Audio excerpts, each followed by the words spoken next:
नमस्कार दोस्तों, मैं पूनम स्वागत करती हूँ आप सभी का मेरे चैनल एनआरआई बिहार के बेटी में। तो कैसे हैं आप सब, ये जानने के लिए कमेंट में जय माता की ज़रूर लिखें। तो आज के इस वीडियो में हम जानेंगे जीवित पुत्रिका यानी जितिया के व्रत में नहाए-खाए से लेकर व्रत तक की संपूर्ण नियम विधि मैं आप लोग के साथ शेयर करूँगी।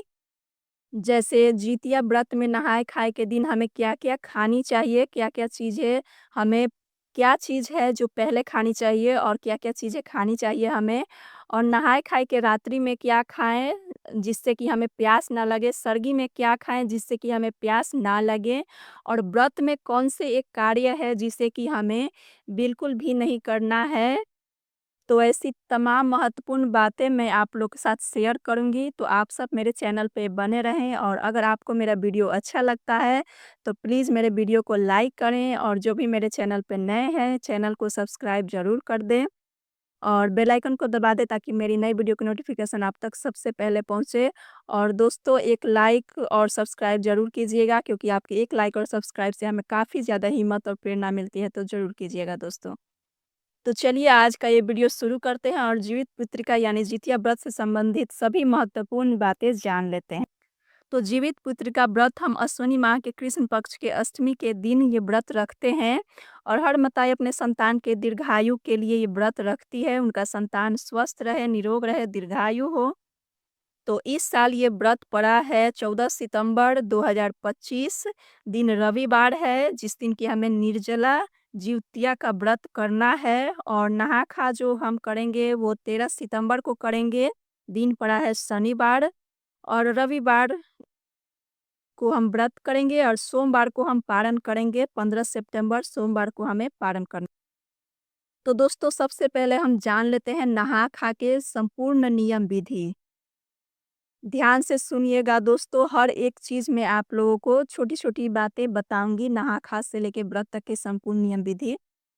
तो नहा-खा के दिन जो है हमें स्नान करना है, और स्नान क करने में जो अगर सक्षम है, अगर गंगा जी जाकर स्नान करना चाहते हैं तो वो कर सकते हैं, और जो गंगा जी नहीं जा रहे हैं, वो जो है बाल्टी में गंगाजल डालें और तिल का पत्ता ज़रूर डालें।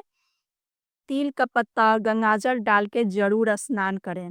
ये जिसकी सास है उनके लिए भी है, और जिसकी सास नहीं है उनके लिए भी है। जो भी जीवित पुत्रिका का व्रत करेगा वो ये जल में डालकर गंगाजल और तिल का पत्ता ज़रूर स्नान करेगा, ठीक है? और जिसकी सास नहीं है वो जो है, वो खड़ी तेल भी डालकर स्नान करते हैं, और बाल को जो है खुला छोड़कर और उसको पानी टपकने दिया जाता है, उसको झाड़ा नहीं जाता है या पोंछा नहीं जाता है। और जिसकी सास है वो जो है जूड़ा बना सकते हैं या वो पोंछ सकते हैं। मतलब ये नियम अलग-अलग होते हैं, जिसकी सास है उसके लिए और जिसकी सास नहीं है उसके लिए। तो सभी बातें आप ठीक से समझ लीजिएगा। कहा जाता है कि जब बाल से पानी टपकता है तो वो जो है वो पितरों को मिलता है, जिसकी सास नहीं है वो नहाते हैं तो। तो ये तो हो गई नहाने की विधि। अब हम जान लेते हैं कि नहा के हमें सबसे पहले मुख में क्या डालना है।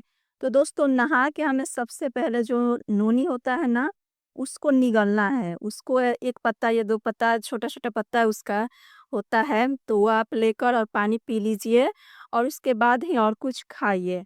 ऐसे तो नोनी का तो मतलब खाया ही जाता है, साग हो या पकौड़ी हो नहा-खा के दिन। तो हम लोग के यहाँ मतलब ऐसे नहा के पहले ये निगला जाता है, और उसके बाद जो है बहुत सारा बनता है नहा-खा के दिन।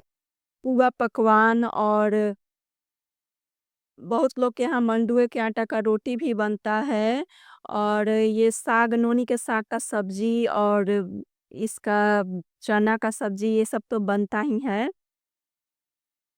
और हमारे यहाँ नहा के सुबह में ही जो है वो दाल भर के पूरी बनता है, खीर बनता है, पुआ, पूड़ी ये सब बनता है, और सब्ज़ी बनता है। तो आपके यहाँ देख लीजिएगा, जो भी बनता है वो खा के आप स्नान करके और खा लीजिएगा। तो नहा-खा के दिन सुबह में हमारे यहाँ तो ऐसे ही ऑयली बनता है, और शाम में भी कुछ मीठा या कुछ पकवान हमें गमकाना चाहिए पितरों को। तो ऐसे तो ये चीज़ें शाम को ही बनती है, लेकिन हम लोग के यहाँ जो है वो दिन में हम लोग के बना लेते हैं सुबह में, कि हम लोग ये जो ऑयली खाना है, कल व्रत करना है तो आज हम ये सुबह में खा लेंगे। तो हम शाम को जो है वो सादा खाना खाएँगे तो हमें जो है वो व्रत रखना है 24 घंटे निर्जला, तो हमें प्यास नहीं लगेगी, ठीक है ना?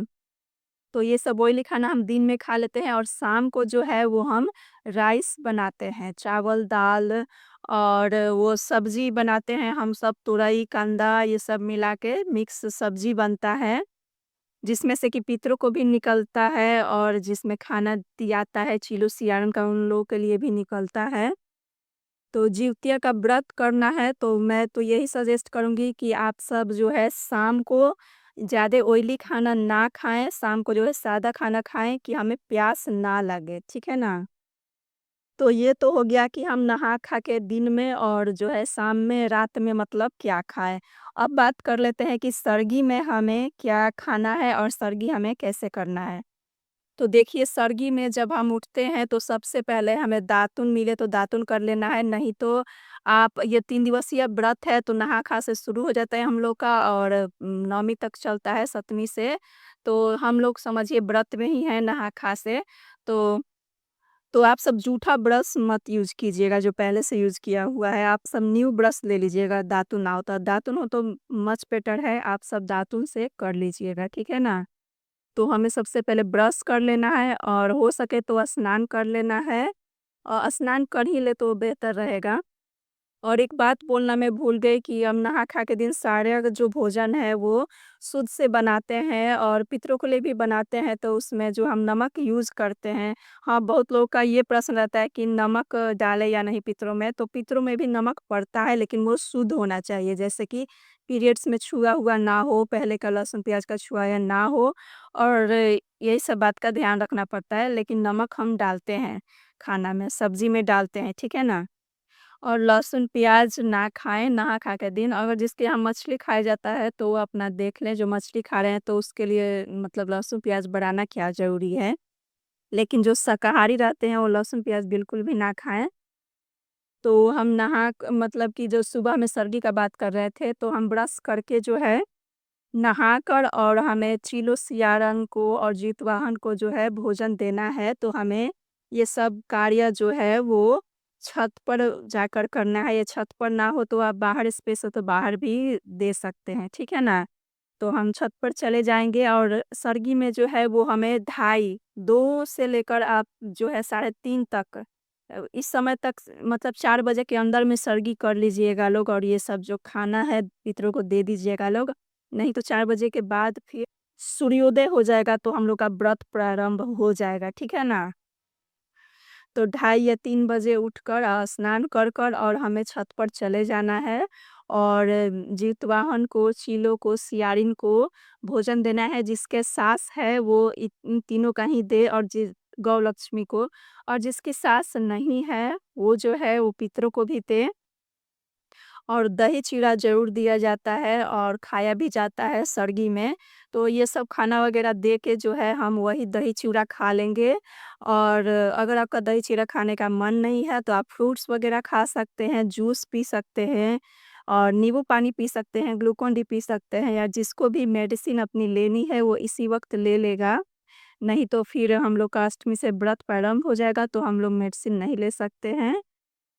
तो सर्दी में जो है वो हम ठंडी-ठंडी चीज़ें कुकुम्बर खाइएगा और ये सब चीज़ें खाइएगा तो मतलब प्यास नहीं लगेगा। और एक बात मैं आप लोगों से कहना चाहती हूँ कि जब हम सर्दी के लिए उठेंगे, उसी समय ब्रश आपको ज़रूर से कर लेना है क्योंकि जिउतिया के दिन जो है, वो हम ब्रश ना करेंगे और ना ही कोई खर का मतलब सामान भी हम तोड़ेंगे या काटेंगे या पीटेंगे, ठीक है ना? क्योंकि ये जीव के लिए किया जाता है, तो ये सब कोई कार्य नहीं करेंगे जिससे कि हमें पाप लगे और हमारा व्रत जो है, वो खंडित हो, ठीक है ना? तो जितिया के दिन जो है वो हम सिंपल कूला कर लेंगे, ठीक है ना? मतलब व्रत के दिन हम सिंपल कूला कर लेंगे और हमें ब्रश वगैरह कुछ नहीं करना है, उस दिन सब्ज़ी भी नहीं काटना है हमें व्रत के दिन। ना ही कुछ छीलना है, ना ही कुछ काटना है और ना ही कुछ तोड़ना है, मरोड़ना है, ये सब कोई कार्य नहीं किया जाता है। तो व्रत के दिन हमें ये सब चीज़ों का बहुत ही ध्यान देना पड़ता है, ठीक है ना? तो व्रत के दिन जो है वो सुबह में उठ के हम संकल्प ले लेते हैं पूजा करके और शाम को जो है ये पूजा होती है पूजा का और पारण का शुभ मुहूर्त मैं इस चैनल पे वीडियो डाल चुकी हूँ, आप सब जाके चेकआउट कर लीजिएगा। और एक बात कहना चाहूँगी कि जो भी प्रेग्नेंट लेडी है, अगर उनसे नहीं रहा जाता है, उनका हालत ख़राब हो रहा है, तो वो ऐसे तो देखिए ये व्रत है कि पानी नहीं पीना चाहिए, निर्जला व्रत है। लेकिन जिससे नहीं रहा जा रहा है, वो जो है गौ बन के पानी पी लीजिएगा, ठीक है ना? लेकिन कुछ खाइएगा, पीजिएगा लोग नहीं, सिर्फ़ पानी पीजिएगा लोग। अब बहुत ज़्यादा ज़रूरी हो तभी, नहीं तो ये व्रत जो है खंडित हो जाता है। आप जहाँ तक हो सके, जो ये बहुत ही कठिन व्रत है, ठीक है ना? तो आप सब पानी ना पिए, और जिससे बिल्कुल नहीं रहा जाता है, वो क्या करे, गौ बन के पानी पी ले, ठीक है ना? तो आज की इस वीडियो में इतना ही। बहुत जल्द आप लोगों से फिर मुलाकात होगी एक नए वीडियो के साथ, एक नए व्रत त्योहार के नियम विधि के साथ। तब तक आप मेरे चैनल पे बने रहें इसी तरह के वीडियो देखने के लिए, और आप मेरे चैनल को सब्सक्राइब कर दें, वीडियो अच्छी लगती है वीडियो को लाइक कर दें, और आप जहाँ भी रहें खुश रहें, स्वस्थ रहें, मुस्कुराते रहें। नमस्कार।